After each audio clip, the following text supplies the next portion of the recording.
नमस्ते गणपतये त्वमेव प्रत्यक्षं तत्त्वमसि त्वमेव केवलं कर्तासि त्वमेव केवलं धर्तासि त्वमेव केवलं हर्तासि त्वमेव सर्वं खल्विदं ब्रह्मासि त्वं साक्षादात्मासि नित्यं त्रितं वच्मि सत्यं वच्मि अवत्वं मा अववक्तारम् अवश्रोतारम् अवदातारम् अवधातारम् अवानुचानम् अवशिष्यम् अवपश्चातात् अवं पुरस्तात् अवोत्तरात्तात् अवदक्षिणात्तात् अवचोर्ध्वात्तात् अवोदरात्तात् सर्वतो मां पाहि पाहि समन्तात् त्वं वाङ्मयस्त्वं चिन्मयः त्वमानन्दमयस्त्वं ब्रह्ममयः त्वं सच्चिदानन्दाद्वितीयोऽसि त्वं प्रत्यक्षं ब्रह्मासि त्वं ज्ञानमयो विज्ञानमयोऽसि सर्वं जगदिदं त्वत्तो जायते सर्वं जगदिदं त्वत्तस्तिष्ठति सर्वं जगदिदं त्वयि लयमीष्यति सर्वं जगदिदं त्वयि प्रत्येति त्वं भूमिरापो नलो निलो नभः त्वं चत्वारि वाक्पदानि त्वं गुणत्रयातीतः त्वम् अवस्थात्रयातीतः त्वं देहत्रयातीतः त्वं कालत्रयातीतः त्वं मूलाधारस्थितोऽसि नित्यं त्वं शक्तित्रयात्मकः त्वं योगिनो ध्यानन्ति नित्यं त्वं ब्रह्मा त्वं विष्णुस्त्वं रुद्रस्त्वम् इन्द्रस्त्वम् अग्निस्त्वं वायुस्त्वं सूर्यस्त्वं चन्द्रमास्त्वं ब्रह्मा भूर्भुवः सुवरो गणादीं पूर्वमुच्चार्य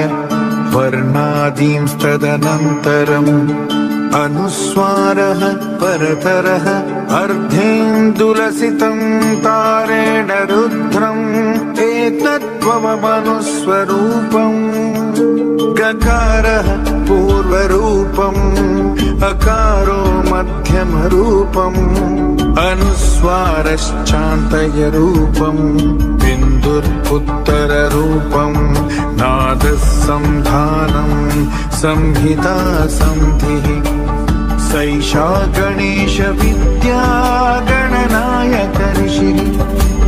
निश्चृद्गायत्री छन्दः गणपतिदेवता ॐ गङ्गणपतये नमः एकदन्ताय विद्महे वक्रतुण्डाय धीमहि तन्नो दन्तिः प्रचोदयात् एकदन्तं चतुर्हस्तं पाशमङ्कुशधारिणं रदं च वरदं हस्तैर्बिभ्राणं मूषकध्वजं रक्तं लम्बोदरं शूर्पकर्णकं रक्तवाससं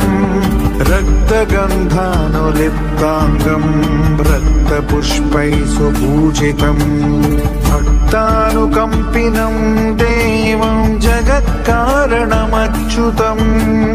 आविर्भूतं च सृष्ट्यादौ प्रकृतेः पुरुषात् परम्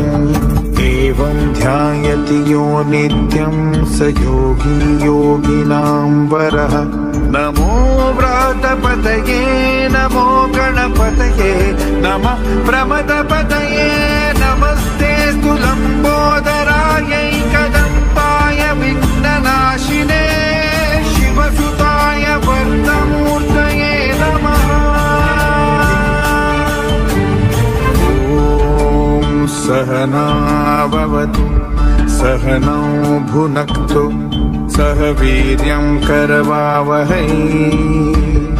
तेजस्विनावधीतमस्तु मा विद्विषावहै। ॐ शान्ति शान्ति शान्तिः।